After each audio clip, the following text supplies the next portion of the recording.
Good evening, everyone. A very warm welcome to Kaizen Central. Delighted to see the fact that we have, I believe I'm correct in saying, a new father amongst us. Who would like to put their hand up to being a new father? Guilty as charged. Graham, congratulations. Congratulations. Thank you, everyone. Thanks, guys. Yeah. Thank you. Right. Any details? I know it was only about 3 days ago, so you managed to stop work long enough to attend the birth. So, yeah, I want to share one little factoid which concerns one other person who's present on this call. She does share her birthday with Barry, if I remember correctly. She does. I've got absolutely no doubts that she's going to become a great leader in industry and a businesswoman, given whom she shares the birthday with. So, Oh, well, that's fantastic. I hope she didn't pick up my faults. There you go. We've got Steve Edge. Steve, is your microphone working? I think it is now. Can you hear me? Absolutely, spot on. A very Very warm welcome. Thank you. And Barry, good evening to you. Thank you for joining us. It's great to see you. Good to see you too. Thank you. Yeah, we were just talking about North Yorkshire, Stephen Barr and myself, up there in Richmond. And well, he's not in Richmond now, that's where he was. And that's not a million miles from where you are at the moment, Barry. No, but I'm just the right side of the border. I'm in God's County. So No, sorry. I think Yorkshire might lay claim to that one, but there we go. Okay, now then, you may or may not know that Barry was the subject of our manufacturer of the week this week with Playdale Playgrounds Limited. A great story of a family business that was started in 1735. Is that correct, Barry? I wasn't there, but yes, I believe that was the case. Yeah. Yeah, I got my sums wrong in my social media. I said it was 235 years ago. Of course, it's 265 years ago. 75. 85. 85. I was only out by a factor of 50 years. So there we go. But a great story of a family business that Barry joined in 2004. Barry, do you want to just very quickly give a précis of what of your time at Playdale, and most importantly, the transformation that has the company's undergone in the last 15, 16 years? Yeah, I'll do a top level if you like. So yeah, I joined from, my background is the Cordwell Group, which is Phones for You for most people, and the Yell Group. I looked after Cheshire for Yell, so it was very much sales, marketing background. Nothing to do with manufacturing, I quickly add. And I came into Playdale. It's a family business, and they were doing okay. It's in a market that's only worth about 170 million in the UK, playgrounds, children's playground equipment. And they'd grown. There's 60 companies doing it as well, 60, which is nuts. And they'd grown to be about the 10th largest, and the owner had aspirations and did the very sensible thing. He think he's done one course in his life or read one book, and he'd only got to about the 3rd chapter, and it was like, surround yourself by people better than you. And he read that chapter and then decided to carry on living a lifestyle, and he's successfully done that and done very well out of it. Which is a typical family business, you know. I joke, but that is what a lot of family businesses are run as, a lifestyle business. And he brought me in 2004. We put some very structured sales processes and systems in. We professionalized it. We did sales training. We didn't, at the time, they were just paying high salaries to the sales staff, and there was no bonuses. So if you got a sale, you got a pat on the back and said, well done. And there was no really incentive. So we put all of that in place. We changed a lot of people, and we trebled the size of the business in 7 years around the sales side of things. And in 2009, we started to explore export, and that was our second stage, if you like. And then over the next 7 or 8 years, I did about 600 flights and went to visit about 60 countries. And as of today, we've got distributors We've got 37 global distributors covering 50 countries. So that was stage 2 of the growth, taking it international. So we got a presence in 50 countries. But we did all of that, and it sounds amazing and fantastic. But we got the operational side quite wrong, and we still treated that as a small business. And we didn't put the processes and systems in, and we believe we knew best. And we were quite arrogant around that. And in 2015, the wheels really did fall off. We launched a new product line. We delivered that product line about 6 months late, which was still about 3 months too early. And that cost us around about £500,000. And we decided we got too big as well, and we moved to a third site. So we decided to move house in the middle of it. And that probably cost us a couple of £100,000 as well. And being a family business, as a lifestyle business, there was no rainy day fund. And the business was probably minutes from going bust. Well, I know it was minutes from going bust because I was in a meeting with the bank that was asking for a lifeline, and they said, well, what are you planning to do? And at that point, the two major shareholders said, well, he's going to run it. So he's going to put a harder edge through it, and that's what we want to do. So that was news to me. And in 2015, I became MD, and we did exactly that. We did a real root and branch analysis. We pulled everything back. I got experts in to find out about our manufacturing. I immersed myself into manufacturing, and I wanted to know what best practice was in everything that we did. And we have increased our profitability by 1.2 million over the last 5 years in a year. You know, 1.2, we were making a loss, and now we're making a really good profit. And half of that has come through overhead savings, and half of that has come through incremental gains in manufacturing. And it is literally small incremental gains, getting ready for 4IR. And yes, we've got some whiz-bang machines in there now, and we've got some more coming. I call them whiz-bang, big laser pipe cutter for nearly 300,000 arriving in January. But because it's connected to the Internet of Things, it's whiz-bang into. But it's a totally different place. It's a different culture. We've got everyone engaged. We've everyone's pointing in the same direction. Everyone understands what profit is, and it feels a fantastic different place. And we've not wasted a crisis in COVID. Yes, we're 30% down on pre-COVID, and it was very worrying at one point, and it's still concerning. And we've recut our cloth, and we go again. But being in a global business, it spreads the risk really as well, which is nice. We're seeing international pick up, and we mix it with companies that are 30 times the size of us. And I think being a global business allows us to do that. It's took our customer service to another level, which having taken your customer service to another level forces you not to accept the status quo in anything you do, especially the manufacturing, and has taken that onto another level. So, well, Barry, thank you for that sort of tour d'horizon, as they say. Walid, a very warm welcome to you. Hello. Has anybody got any questions they'd like to ask of Barry about his experience? He touched on 4IR there. I know that was actually quite a significant part of the process as well. Stephen Barr is from Edge Digital Manufacturing, and is a highly experienced, having been managing director of the Manufacturing Advisory Service before it was unceremoniously taken out around the back by Mr. Cameron and smothered. Another of Cameron's things that will go down in history. Just one more.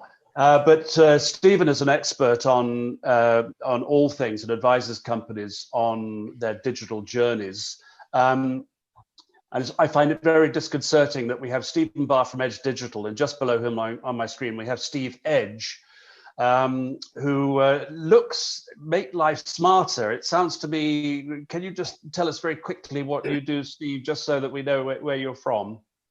Yeah, sure. So the company's called Optism.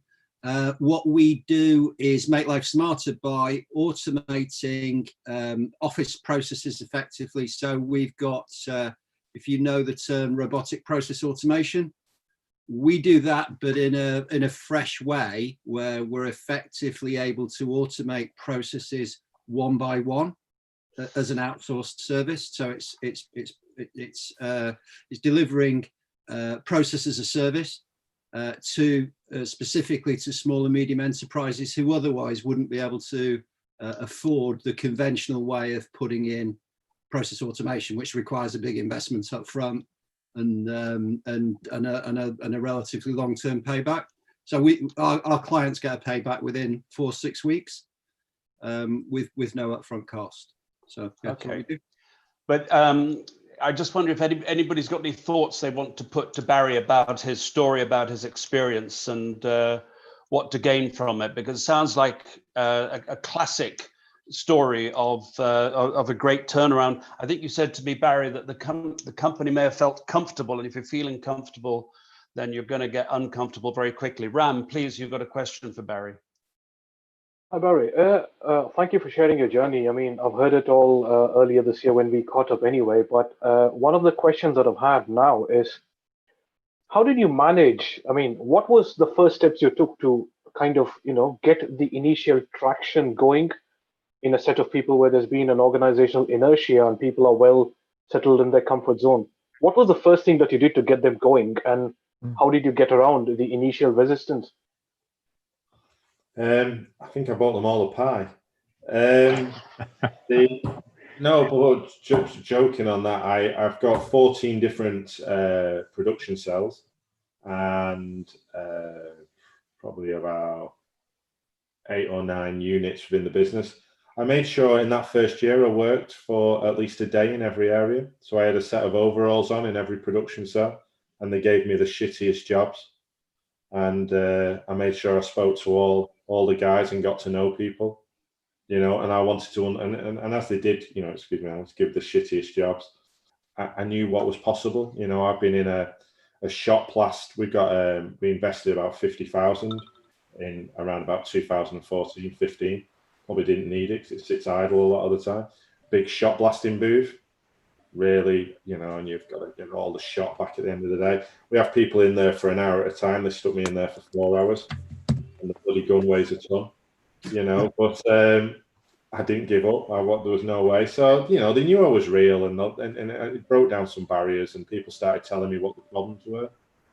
And then, from that, I started an MD suggestions list, which then has morphed over the last few years into a formal CI list, where we award £25 to every CI idea that we implement. And we've implemented something like 70 of them now, and we've got over 200 on the CI register. Saved us about £80,000. So yeah, it's just being real. I'm just firing. Just to mention, for Stephen Barr's benefit, we got advice, and we had Ian Wilson in, and we still have got a relationship with Ian Wilson. So you'll know him from Maz days. That's good. Yeah, one of the good guys, as all of them were, men and women. Yeah, it's one of the joys, keeping in touch with all the Maz folks. Really, they've all bounced rather well since the end of Maz days. But well, it's clearly a great incubator of talent. Sorry, I've interrupted you. No, not at all. I mean, certainly, I think able to nurture small businesses at the right time, and largely, I mean, not through the grants, as you probably remember. The grants are actually rather small, but the mentoring aspect, I think, of Maz is one of the strong points. Hence the ongoing relationships. I'm rather intrigued by that, because I wonder how many business owners are out there who feel that they know it all anyway. Hey, it's my business. What can you tell me about running my business? Is that something, Stephen, that you come across, that people are quite resistant? And do you have to be the arch diplomat stroke psychologist to get through to them? I don't know about arch. You do love to big me up, Nick. I have to live up to all these things. I've mentioned several times that we've been lucky to work with a large number of companies over the last couple of years. All of the ones we work with are open, or at least become open, to the idea of external support. I suppose, you know, the numbers who don't come into the programs that we operate are the ones who are less open to it. So we find plenty, for example, around digital technologies who are interested in the idea, but not so interested that they want to spend, you know, even as much as a day investing their time. But those people are rare, and I think over time those are the people who will die out. It's not just because, you know, we think digital technologies are a good idea. It's because collaboration, you know, with other businesses is a good idea. You can collaborate in a mutually supportive way, peer to peer, which is kind of the way we operate. Then that, in my experience, has worked really well. I don't, Barry, I don't know if you've been able to sort of collaborate with other businesses as well as with the likes of Ian from Maz days. If you'd asked me what the second part of success was, I'd probably said collaboration. We collaborate with everyone. Just to give you an idea now, we probably do about 8 or 9 student projects a year with universities, mainly postgrads. We work with Lancaster and we work with Manchester Alliance Business School, and we work with people like Ian Wilson, but MTC. So we're a partner of MTC. You know, they've just delivered a project for us. Autodesk, we're doing a lot with them, working very closely with Sage. I don't believe in reinventing the wheel. You know, there's people out there that if there's something in it for them as well, they're going to help. You know, so collaboration takes up probably 20% of my time, just making sure I've got those relationships out there as in a network. And I think a lot of especially the small businesses, especially the ones you talk about, people are working in the business too much. You know, they're not working on the business. They're not having this strategic look. You know, they're too busy to go and visit someone down the road. And my team were very much like that. And now, you know, the part of the Lean Forum in Cumbria, they're going visiting McVitie's or Pirelli or BAE, and they're coming to our place now and going, Jesus, we take 6 months to change a form, you know, and we're going, well, we take 6 minutes because, you know, we own the form and didn't have to go through all these crazy things. It opened our eyes. In fact, going back just after before I even worked in all of those different areas, I sent we had a difficult conversation. I talked about it in the podcast about getting used to having difficult conversations. Our operations director had been there for 5 years, and we've always done it that way. And this is the best way of doing things, believe me. And, you know, we had the conversation of, well, believe me, there's better ways. And I'd like to go on a course. And he went on a advanced manufacturing course at Lancaster Uni for a year, 12 months. And that was like make or break. And he came back a changed guy, and genuinely came back a changed guy, and now believes in opening his eyes, because they sent him round, you know, all the businesses in the Northwest, you know, walked around places like Siemens at Congleton and went, oh yeah, there's something in all this, you know. So he caught the bug, if you like, but it's because he went out and learned. And I think you get it back tenfold. Every hour you spend out the business, you'll get 10 hours back. I'd like to say hello to Waleed, who's brand new to the group, and also welcome to Mark and Alec, who've joined us. Waleed, pardon me, tell us something about yourself. Well, I'm apparently the only person that couldn't find the code to get in, so that's something about me. I'm guilty. There's always one.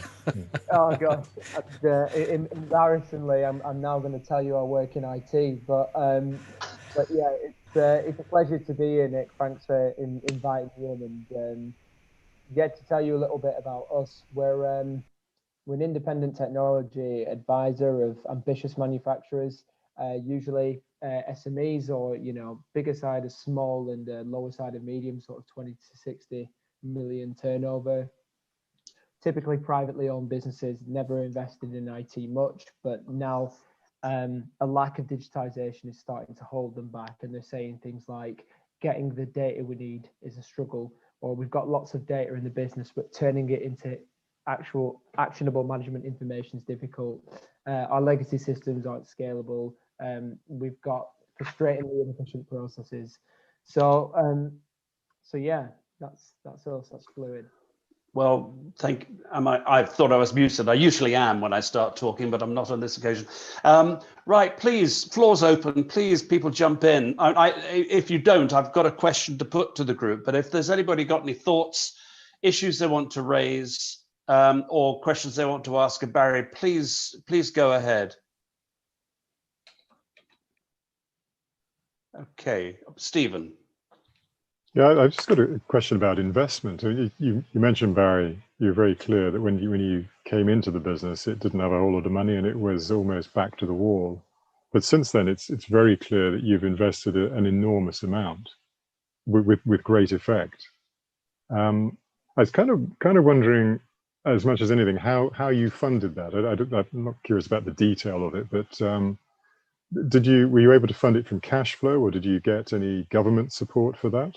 But it's interesting, as government is starting, well, we are told, government is starting to think about funding for manufacturing again, just how important you would see that as being in your personal story. Well, it'd be huge because, but the bank was very supportive, you know, from being in a position of nearly turning the switch off.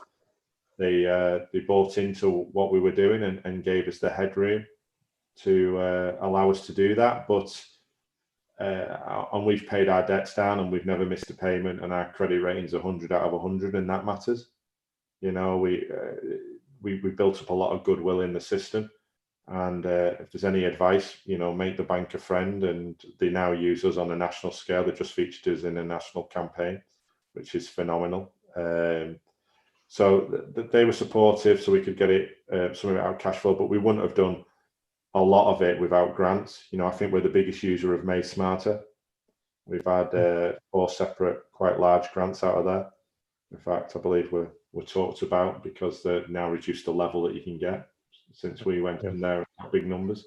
And I think we should be doing more of that. You know? And I've just come off at 5 till 6. I was on a futurist webinar, and this futurist believes we're going to come into the golden age of manufacturing. You know, Margaret Thatcher saying everyone should be a shopkeeper, whatever, 30 odd years ago, whatever is, you know, that's over now, and a service industry may not be around when you look at history and history repeating itself. And he was talking about, you know, it's government's opportunity to back manufacturers, which I thought was interesting. I think that's, that's obviously music to everybody's ears, but does anybody else think that we could be on the verge of a golden age, and what that might look like, whether it's going to be, you know, a trend towards larger companies or an explosion of makers? Who's got any thoughts on that? Evening, Alec. You haven't said anything. No, I'm just considering how I'd respond to that. I think the words, there's a lot. I've been doing this a long time now, and I've had a lot of words, but not the delivery doesn't always match. And I think the problem with this government, they're building a track record of making announcements which they don't follow through on. So when the money's in the bank and the support's actually there, I would believe it. We work in China. I have to say the Chinese government's a lot more committed to supporting manufacture than the UK government is at the moment. So that's been our experience, which is disappointing, but that's the reality. And I'm really interested, Barry, that you've got good support from the bank, because that's been our major problem, is getting support from the banks. We're a smaller company, of course, and we're quite a unique company, but I guess for many smaller companies, the challenges we face are very, very typical. Yeah, what is that? The core challenge? I mean, is it the cash, or is it? That's the implication I heard there. Yeah, I mean, basically our asset, we're like an Uber of engineering. We don't have a factory. We have, and picking up Barry's point about collaborative partnerships, we've developed global partnerships, but we don't have any assets. And the banks and the finance people want to lend against an asset. They want to lend against bricks and mortar. Now, in 2008, it all went pear-shaped with loans secured on bricks and mortar. What could possibly go wrong, you know? So we've got 70% of the rice world covered by patents, but they have no value in banking terms. That's our asset. So how do we bridge that gap between the seed fund and the bank will lend you money when you don't need money? It's the umbrella when the sun's shining. How do we get through that valley of death? Because we're still not good in this country, and our experience has not been good at people picking up on this and getting you through that. The venture capital risk element in venture capital seems to have disappeared. So that's the challenge here, and other countries are still pushing that risk venture capital that we can't access here. Yeah, that's a huge debate, and I mean, so much of it, I believe, and I have no reason to believe I'm right, but I just feel in my gut that I think that in this country we're a nation of traders more than we are of makers and business. We're a nation of pirates who made our living on the sea and trading stuff, and then come home and spend the spoils. We never really built up businesses. Being on a great landmass like Europe means that you're trading with your near neighbors all the time, and you have to be you have to be cautious and diplomatic. Well, we just went out and either plundered, raided, and then traded. I think everybody's in for a quick buck. I think that's the mentality. I think we have a kind of market trader attitude a lot of the time in this country. We're not very patient about building. It's always, what's your exit clause? What's your exit strategy? How are you going to get out of this business? How are you going to cash out? Instead of what most people might think of being the right way of doing it is to build the business and grow those middle-sized businesses that the Germans excel at. I think that's the challenge for us, is that there's a lot of small companies that grow quickly, but then we never take them to that next level, or if they go to that next level, it's not in the UK. And yeah, I've heard great engineering companies, desperate to be, to work with, be able to grow, maybe sell to their, somebody does want to cash out when they retire, trying to sell to their employees or their management team, and nobody's interested, and they get bought up by somebody from Germany or America. Barry, you mentioned there are a lot of companies in your niche. Did you ever feel that you suggested there may be a need to go out and create consortia or merge with a lot of them to create a fewer number of bigger players? Does that ever occur to you? It did, because the Americans have come in and done exactly that in the UK market. They've picked up about 7 or 8 of our biggest competitors. It's definitely in the next phase of what Playdale will be doing. We're going to be cash positive next year, hopefully. It would have been this year. And the EBITDA is at the right level, and all of this, and we've really, shaped ourselves. We've got fit. What I think one of the big problems about the UK is, and I talked about it again about being comfortable. The UK was a powerhouse in the 50s and 60s, wasn't it? Post-war. I don't think politics really got that involved. I don't know. I wasn't around, but from what I read, it was like, let's build Britain, and we were lean and we were moving places, and it was the place to be. And then we've had unions and everything else, and it's all about what we can get out of the system. What can we rape and pillage out of our own system? We built the Commonwealth by raping and pillaging the world. Read about that, do you, in the history books? But I think we've raped and pillaged our own system, and it's time we go again. Really, can't remember where I was going. You're raping and pillaging. But sorry, Nick, isn't part of the answer in Barry's story is that, to me, what I'm hearing is that, Barry, you joined a company that wasn't fit, as you quite rightly say, and you've built it up based on your vision and your commitment, and you've got other people to follow you, and you've established a very professionally run global business from, relative long but relatively humble beginnings. What I see a lot is that people who try to lead businesses don't have that same long-term commitment to keep getting better. No, you had a burning platform in the fact that your business was going under. Yeah, so and it's got to change. A crisis. I think every business should go through a crisis, because boy, does it make you focus. Absolutely. That's what I'm saying about this comfortable. It's like we had a heart attack and we had 2 choices: We either start to do the couch to 5K or we die, and we chose to do the couch to 5K. And actually, you know what? We found we quite like running, and we're doing marathons now. And we're, I'm not saying we're international athletes, but we actually quite enjoy being fit and healthy. And it gets so much easier as well. And everyone starts to enjoy it. And then you crave better nutrition, and it's all around this comfortable and fitness. And in the UK, we don't invest in training and development. Most people either become leaders because they've been there the longest time, or the family members. And then once they get to the top, even if they're not one of those, that's when they stop doing the training. But if you're a Premiership footballer, you don't start playing for Man United and then stop turning up for training, do you? You train harder, and we just don't do that. I've never read as much since I've become MD, and I've always been a reader. Adam, you're in the training game a lot of the time. Do you find people are increasingly receptive or eager, should I say, to learn more, or is it a struggle to drag them into the classroom, the virtual classroom?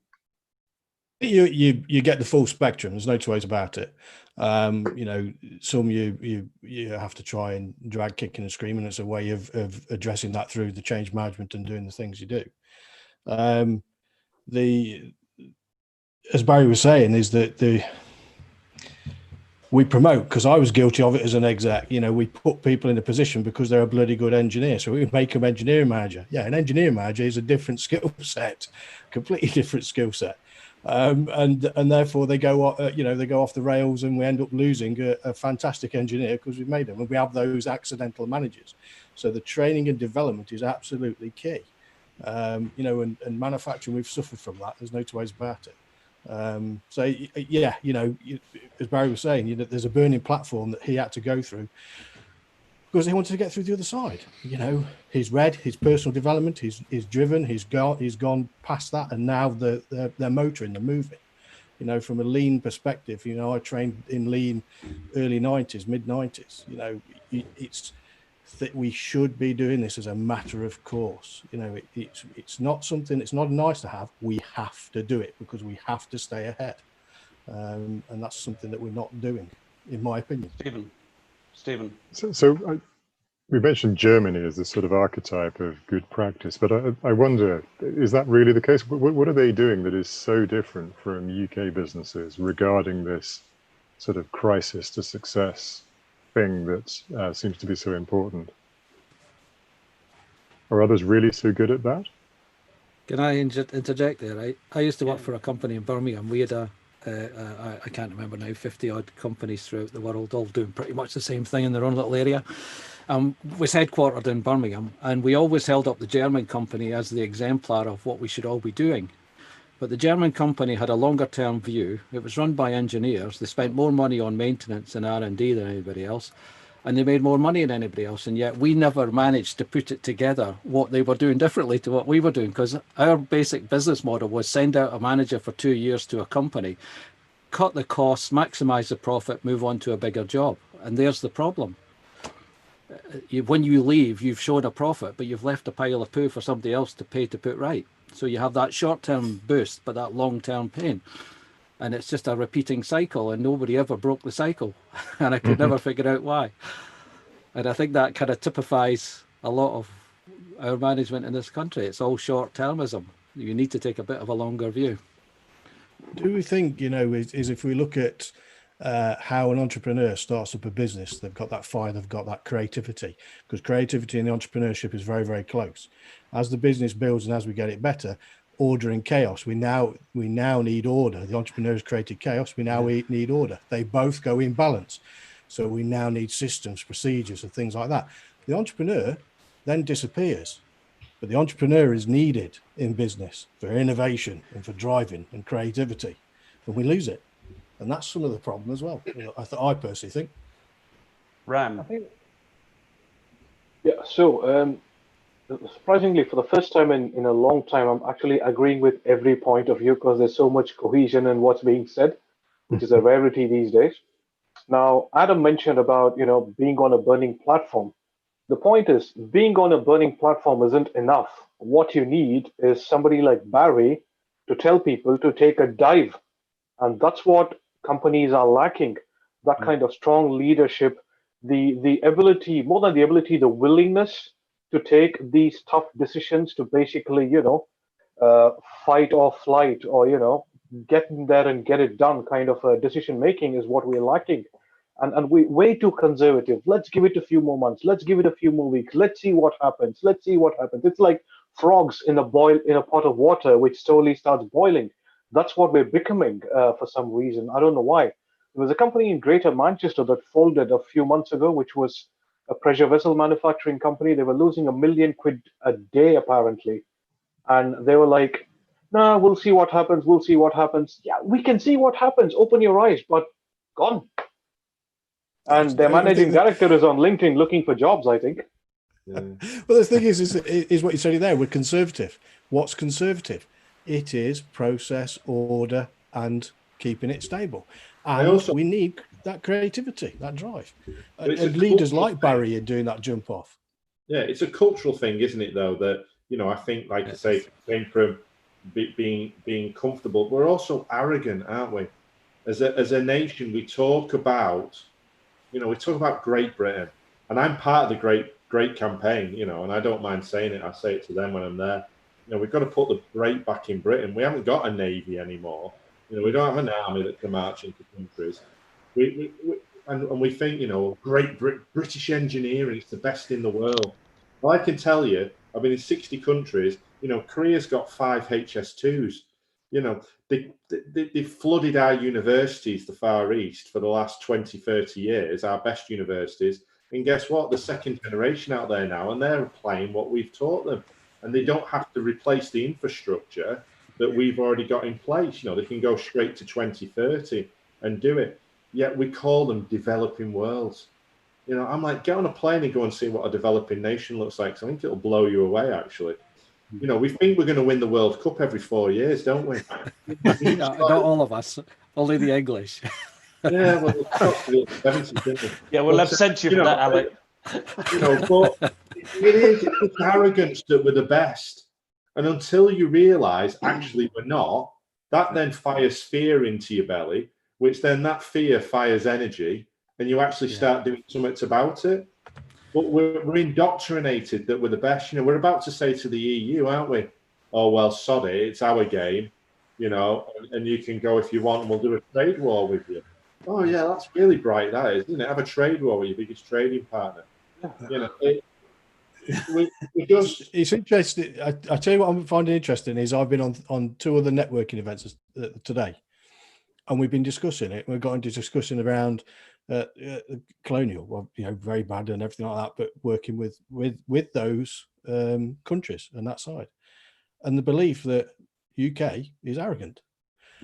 They absolutely adore us, but we have an arrogancy, and it's been mentioned 2 or 3 times throughout networking today. I'm in total agreement. We do have that. Definitely. Can I jump in onto it? I want to share a small personal anecdote that happened to me 4 years ago. First of all, I wasn't born here. I became a naturalized British citizen in 2020, in 2016. Sorry, 2020. Right. So we had a little ceremony in Manchester Town Hall where we did the swearing in, the oath of allegiance to the Queen, and did the national anthem and everything. And we were all given a souvenir because we'd become British citizens, which was a pen. Take a guess where the pen was made. Not in the UK. Mic drop. Exactly. And I'm thinking, look, you're giving people a souvenir of becoming British. Why is the pen saying it's made in China and not in Britain? At least for something that people are looking forward to becoming British nationals, give them something that's made in Britain. So it sounds like the Boris Johnson bookcase incident last week. Do you remember when he was doing some presentation from a school, and in the background was the library bookshelf, and someone had neatly arranged books, including the Twits and lots of other disparaging references. So it's probably someone's joke. Yeah. But the joke is that we've got this arrogance that China's rubbish. Yeah. I went, my distributor in Beijing visited them 5, 6 years ago. I first met them, and listen to this for a story, right? So the daughter, who's in her 30s, is ex-surgeon, pediatric surgeon from Beijing General Hospital. Her father set her up in business to build children's playgrounds. She tells me her father's a developer and he's backing her.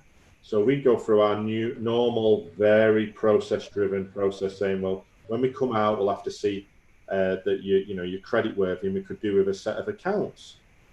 So we land, we get in, 5 blacked out Range Rovers pick us up at Beijing airport. I'm thinking, I ain't coming home, right? And we get in the back of this, and we're doing stupid speeds flying out of Beijing, and it was stupid speeds, driving daft, I had to slow down. But we got to this development. On this development, there was 2 man-made lakes, and around these lakes there was 300 villas, houses, right? And they'd been building them then for 15 or 16 years. The lowest price villa was $50 million, right? And the guy who owned Lenovo Computers had just bought a $75 million plot to flatten it to build a $100 million house, about an hour and a half outside of Beijing. So I was like, right, okay. And they took me to the playground, which was pretty crap. And they took us into one of these mansions, and there was wallpaper peeling off the wall.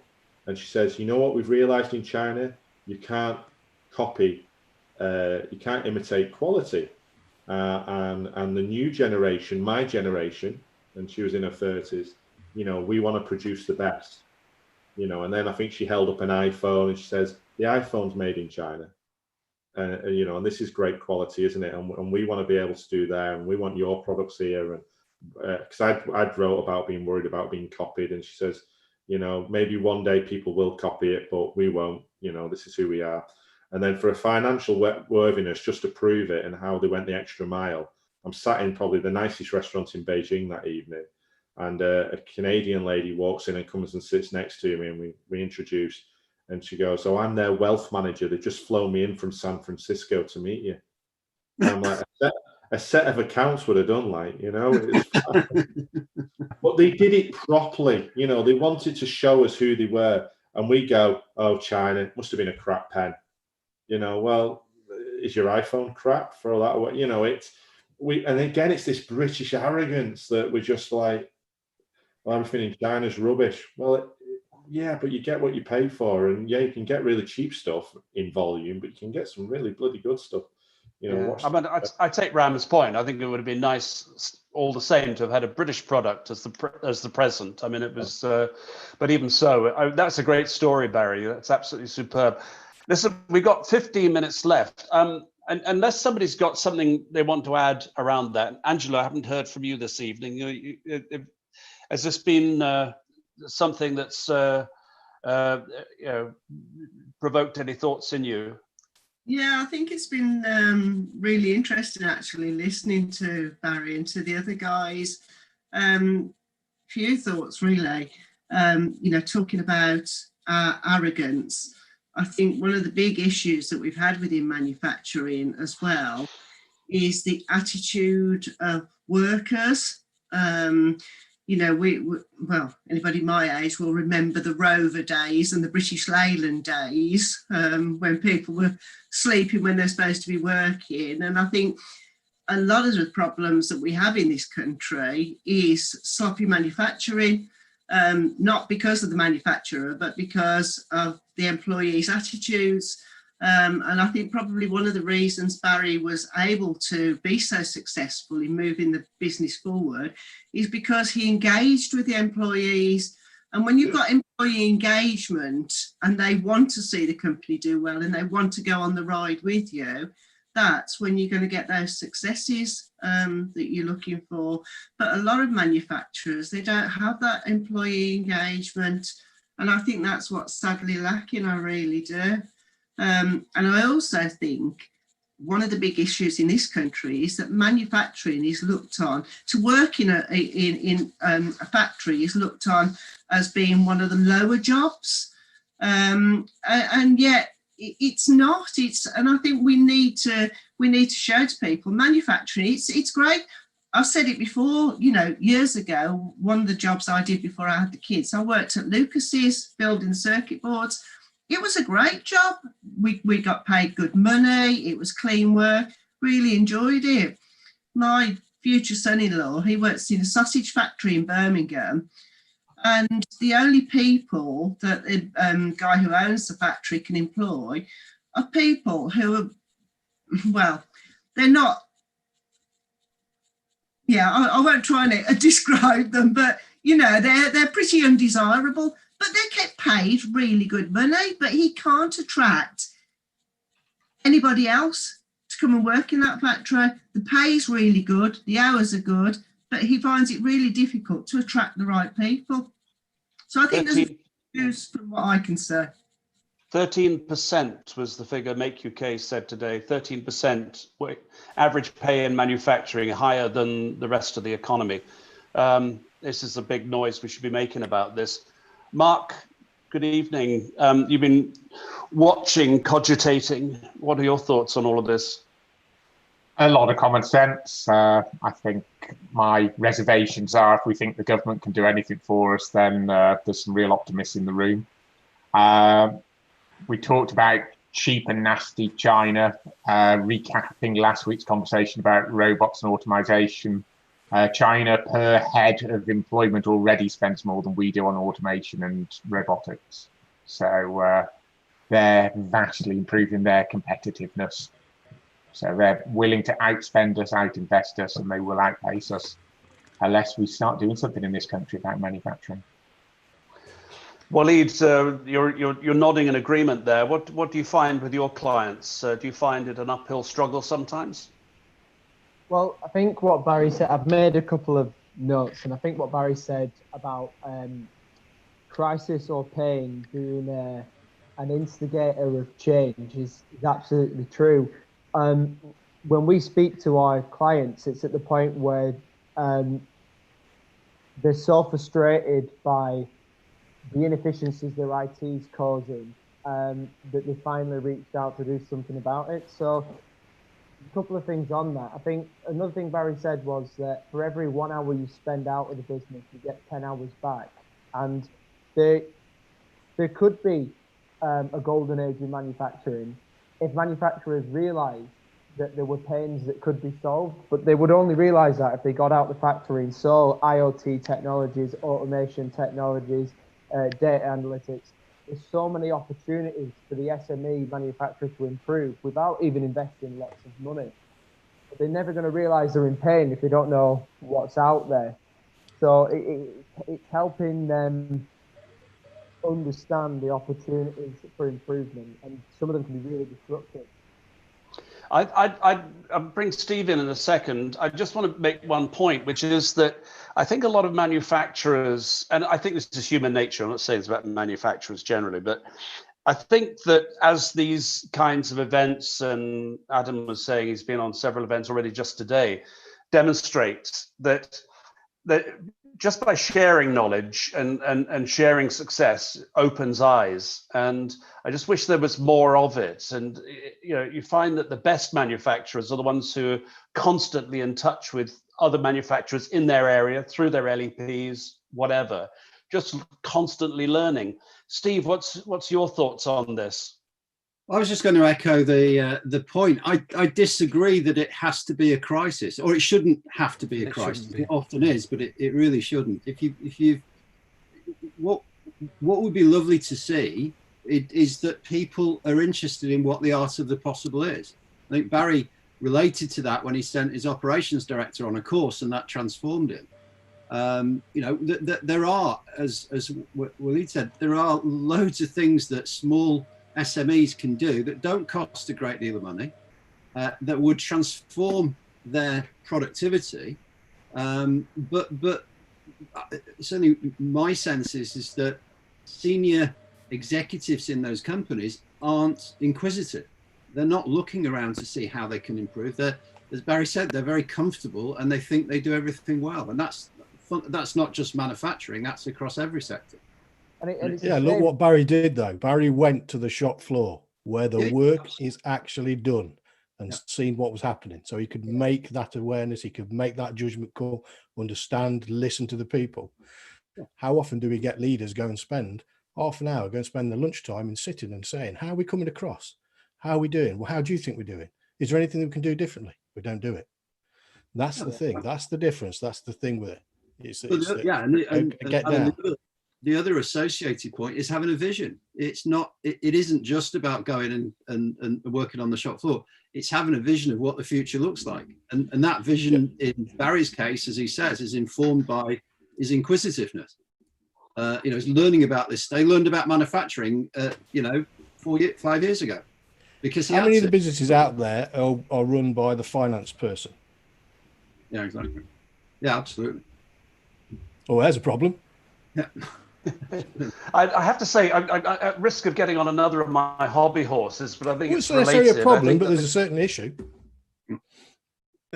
I think the class system in this country has got something to do with it, and I think that there's that feeling. It's the old. Don't you remember the John Cleese, Ronnie Barker, and Ronnie Corbett? I look down on him because he's working class. I look up to him because he's and there's a feeling that that once you've made it into your managerial status, you're not going to really want to be bothered with anything that's on the shop floor. And I just wonder if that's just my hobby horse or whether people agree with it. It's particular in this country, this class thing. It's maybe a Yorkshire perspective. A low blow. I'm next to you on Zoom. You're going to reach out and strangle me. Yeah, but the big unionized companies, the BAEs of this world, don't help it, do they? Because at BAE now, down the road, 9,000, they have the white hats and the blue hats, don't they? The white hats and the management. What's that all about? It's just a bloody hat. It's you're causing your own problems. Yeah. I'm proud to say that my dad was a fitter down the pit. And I could change a car wheel when I was 3 is his big claim to fame, and I don't know if you think you're better than people, I went around an amazing business about 2 years ago, amazing, very profitable business. I'd love to buy it one day. And it's one of our plans that we will, and really creative individual, very entrepreneurial, very organized, uber clean, just phenomenal. And just as I was going out the door, I said, "Oh, can I nip to your loo?" And I went to the loo, and I came back out, and I said, "Oh, you've just run out of loo roll in there. Just thought I'd let you know." And they went, and the lady said, "Who's the MD?" She went, "Oh, I wouldn't notice that. I've got my own toilet." And at that point, spoiled it. I went, "Oh, what? Are you serious?" And she was like, "Yeah, I won't use the same toilet as the workers." And it was an amazing business, an amazing tour. And at that point, I just went, "You're not going to get any, what? We all pee in the same pot. It's just the way it is." Yeah. There's some from a greater height than others. That's the big difference. When I was working at JLR, my son came to work in the same team for 12 months. And when he first came and started there, I said to him, just, speak to everybody, say good morning, doesn't matter who it is that's walking past you. It doesn't cost you anything just to say morning, to people, which is what I've always done. And one of the great levelers is the smoking shelter, because you go out there and you hear some, you can find out all the gossip, find out what's going on. And funnily enough, when I started the asset reuse, one of our senior managers needed to get some filing cabinets moved, which I hadn't known about. I only found out about them when I saw them sitting outside of the scrapyard, waiting to go in the scrapyard. So of course I went back and said, "What are these doing here?" And I was told it was the cleaning contractors had moved them, but he'd been waiting 3 weeks for them to go and move them for him. So I went and found the supervisor and said, "Oh, I'm really sorry, who I've spoken to quite often in the smoking shelter. Any chance you could move those back out and put them somewhere for me?" Within 5 minutes, those filing cabinets were back out and back into a storage area for me. The senior manager had been waiting 3 weeks for them to be moved. And that's the difference. When you talk to people, when you're on the level with them, and when you respect them, no matter what job they do, they respect you and they're more willing to help and more willing to work with you. Right. Amen to that. Amen to that. Final thoughts. We're in the last 3 minutes. I like anybody who's new to the event. I like to finish promptly so that nothing drags on. But anybody got any final thoughts? Waleed, it's your first time at Kaizen Central. What are your thoughts? On the discussion or the whatever you like. I'm handing one of the 3 remaining minutes to you. Right. Okay. I thought it was brilliant. Yeah, really interesting discussion. And you know, it's all part of the Kaizen philosophy, isn't it? Continuous improvement, and these discussions really help us open our minds to new ideas, meeting new people. It's brilliant. Thanks for having me. Well, no, I mean that's and thanks for that endorsement of that. I mean, Steve, I saw you nodding your head there. Is your first time. I do hope, by the way, that please feel free to come again. The link is the same every time. You don't have to go and re-register. So, you know, just make a note of it, copy it, and please come back anytime in the future. What are your thoughts, Steve, either on what you've heard or just the experience of the event? Yeah, as Waleed said, very positive. Wasn't sure what to expect. Happy to participate in a discussion like this. The format's great, and yeah, got a lot from it. So thank you. Thank you very much. The goal really is I want to try and build a bit ahead of steam, because what I eventually want to do is to start focusing on topics so that everybody knows, and so we could start bringing in some specialists, whether it's in the area of, I mean, next week, for instance, my manufacturer of the week is Proto Labs. I don't know if you know Proto Labs, but massive global company, 3D printing, CNC milling, and prototyping, as the name suggests. A very hugely digital company, and we want to talk about new advances in 3D and possibly hybrid manufacturing. Now I'm hoping to get one of their tech team on next week. So yeah, but that's what I want to try and do with this, is to try and we've had a lovely conversation about business today, because Barry was our guest, having been manufacturer of the week this week, and that's very much a business and leadership story. Eventually, as I say, we want to move into specialist areas. I'm going to wrap it up now and say thank you very much indeed. Ram, congratulations. I do not know how you got the time away to be with us when you've got a new baby in the house, but many congratulations. Clean nappies throughout the day, Nick. I think it strays into TMI actually, but there we go. Waleed, Steve, thank you very much for being with us for the first time. Hope to see you again in the future. And everybody else, thank you so much for being with us. Barry, appreciate the time, but I know that you like these opportunities, and you are absolutely very welcome anytime else you'd like to join us. Stephen, I'm glad you had a good time in Richmond.